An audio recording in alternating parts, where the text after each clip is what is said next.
Wisconsin Badgers capping off Paul Chryst's first season with an impressive win in the Holiday Bowl, 23-21 over USC. A 10-win campaign for Chryst in his first season as the head coach of the Badgers, coaching at his alma mater and celebrating a bowl victory.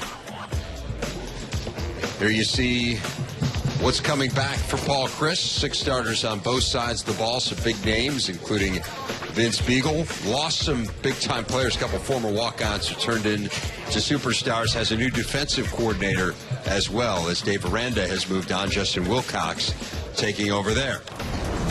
Pleased to have Paul Chryst, the head coach of the Badgers, with us. And, Coach, it's always interesting, this transitional year where you go from being a first-year head coach and kind of figuring it all out at a new place to now you've established your program. So what for you is the biggest difference, year one to year two? I think it's, you know your players that much better. And I think for them, they know kind of the rhythm of the season, the rhythm of a year. They know how we respond when times are tough. They'll know how we respond when things went well. So I think that helps it. But I think for me, it's continually getting to know our players. You've coached quarterbacks a long time. What are the most important things you use to determine who wins the competition? I think it's consistency in their play. I think that it's, they're one part of the offense. And it's simple, but it's, do they move the group? Does the group respond to them? And that's why I feel good about both Bart and Alex. I think our players respect them. And I think they know that it's important to them. I think they know that our quarterbacks want to be significant contributors to it. Our players, I think they trust them. And so I think that's a big part of it. But in the end, it's who can move the unit. Is there an advantage the earlier you make the decision, the better, other than your opponent knows who's going to start? That's been going through that in my head this whole summer, right? You want to, how can you make it best for the group, team, and for the individuals? I thought that certainly in spring, they just need to work on honing their craft. It was too early to name it. We weren't ready around them to make it a fair competition. But I do think at some point you've got to name it. I do really believe that it's our job to make sure both are ready to play, because you're talking about, your first and second team quarterback. And I think it's easier for us in that we only have 2 quarterbacks. So they're going to get a ton of reps. The reps won't be the hard part for them. So it's, but I go back and forth in my mind, and we've talked about it. You try to figure out what's best for everyone, and I think it'll be somewhere in the middle of camp. So often it takes care of itself. I do want the field to determine it, not the coach. If there's a quarterback controversy, that means you might not have one. Right. I think one of the things that will help them, obviously, is a strong run game. But to have that strong run game, you have to have the big guys up front, something that's always been a staple of the Badgers. How is that group coming along from last year? I think the way they've been working and gained some valuable experience, but they're still young. And it was the one thing that last year, we weren't consistent and we weren't as productive as we want to be running the football. And I think that it's not as simple as you put the helmet on and, Wisconsin's always had great linemen. Wisconsin's always had a great running game. It doesn't just happen. And even when we were going through those stretches where we were productive, you kept saying this doesn't just happen. There's a lot of work going on. And our kids, they got some great experience last year if they learn from it and apply it. And that I've seen, which is, it gives you confidence. But, it's still a really young group. I was just thinking about it, maybe 2 of the best linemen ever at Wisconsin. Joe Thomas didn't even start as a freshman. Paul Gruber, both these were top 5 picks. Gruber started 2 years. These guys are ahead that way. But I think they are smart enough. That's why I appreciate they're taking what they've learned. Now, how does that translate to improvement? For us to be good, certainly that group has to be better.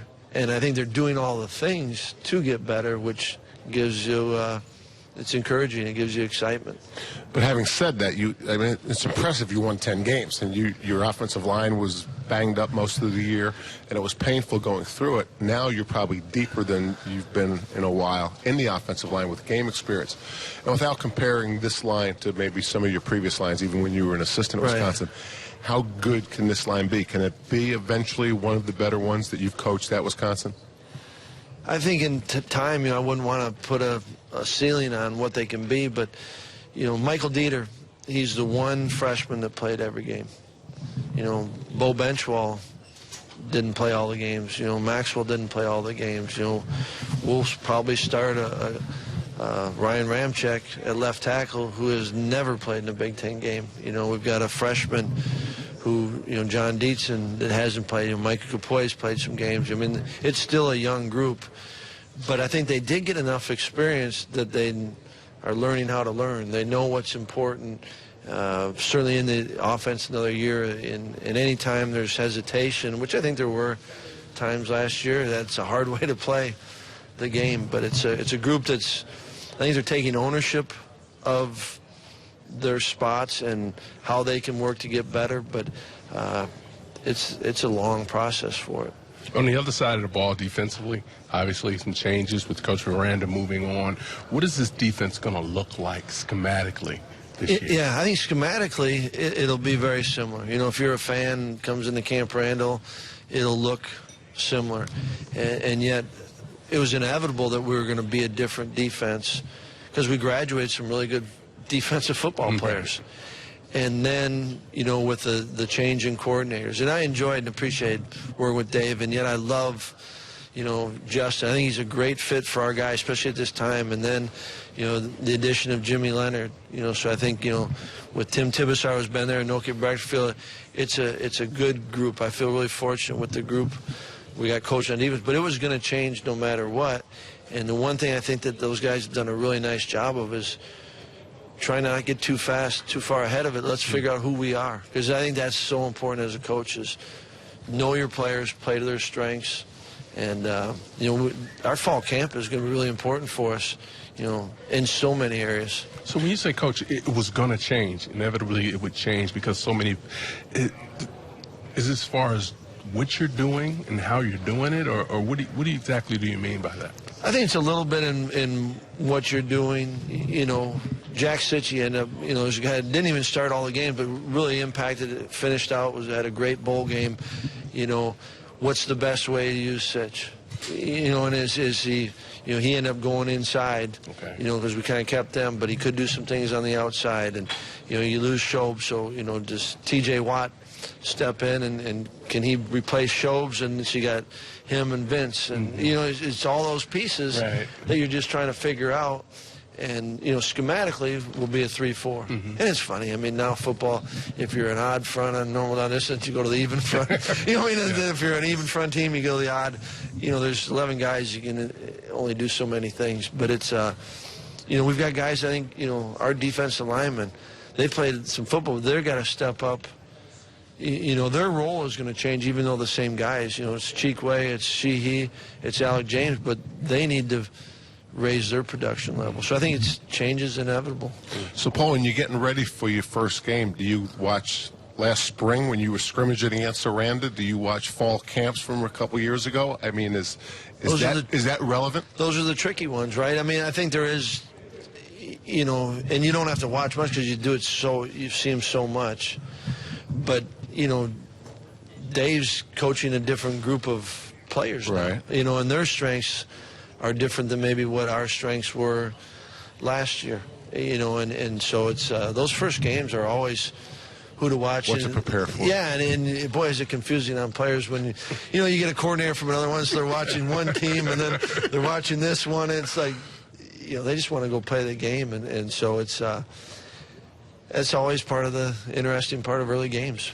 What about the enthusiasm to be playing in Lambeau and playing a huge game with obviously against LSU, a quality opponent, but the venue also brings so much excitement as well. It's real. It's real for our guys, and I first thought, okay, for the Wisconsin kids that grew up watching back, but then when we went up there this spring, I probably underestimated what Lambeau is to everyone. You know, and it was our out-of-state kids as much as the in-state. And so I think, you know, there's a natural anticipation and excitement for your first game. You spend so much time in the seasons here. And then when you get to do it in Lambeau, adds another. And as you guys know, when you play a really good opponent, that's another one. I mean, that's the trifecta. And we got to make sure guys are ready for it, but also manage. In managing, will you walk through at the venue? Sometimes, you know, you say, hey, we're just going to go out and play the game.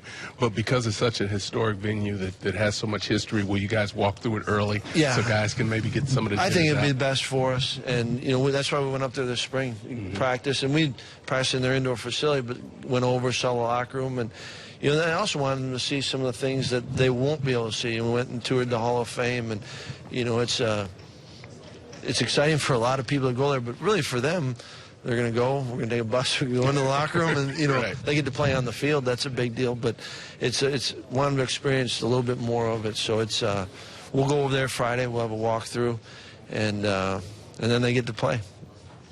Well, that's the first game on the schedule, and then the rest of the schedule is a little daunting too. I was mentioning to the guys when they were here. I mean, look at your first 6 Big Ten games. 5 of the teams won 10 games a year ago, at least. And the one that didn't is Nebraska. So that's not exactly going to be a cakewalk. When you see that schedule, what do you think? You know, I've been energized by our players and coaches, and that it really is. It's a challenge, right? And we all know it. But with big challenges, a great opportunity. And I was starting to think about Vince. And, you know, as part of that recruiting. And when we were recruiting Vince, you know, we were playing Michigan State, you know, and we played Ohio State. And, you know, I think when these guys came to Wisconsin, it's to play in big games. And so, you know, we got it. And I think that it's you're really good players, your veteran players, they love playing. That's why they came to the Big Ten. That's why they're playing this. And your young guys, they grow up. So is it fair to assume then you like the 9-game conference schedule? Is that I do. I think it's good for players. You know, one of the things that I didn't like about bigger conferences is that you could be a player and never play at a stadium, or fans could never see a team come. You know, so with the 9 games, it gives, you know, as a player a chance to go maybe play on the road somewhere. It might be the only time you play there. You know, Vince, this will be the only time he plays at Michigan. You know, and I think for fans to be able to see it, I think it's good. And the Big Ten's a great league, and I think guys, when they come to a Big Ten school, they want to play Big Ten teams. And one more chance to do it, and over a course of 4 or 5 years, that adds up, I think. Speaks to the point that Commissioner Delaney made when he made that announcement, which is you want to play each other more. You don't want to play each other less, and that's exactly what we're doing, again, starting this year. Paul Chryst, head coach of the Badgers, always fun. Thanks so much. A lot, Coach. We'll see you. But I look forward to that. In a few weeks. We look forward to it as well. It's always a good stop. It's one of our favorite culinary stops as well. Here you go. We don't have time for that. We don't? Actually, Well, we got time to talk about it amongst ourselves, perhaps not on television. Might not be the best use of our television.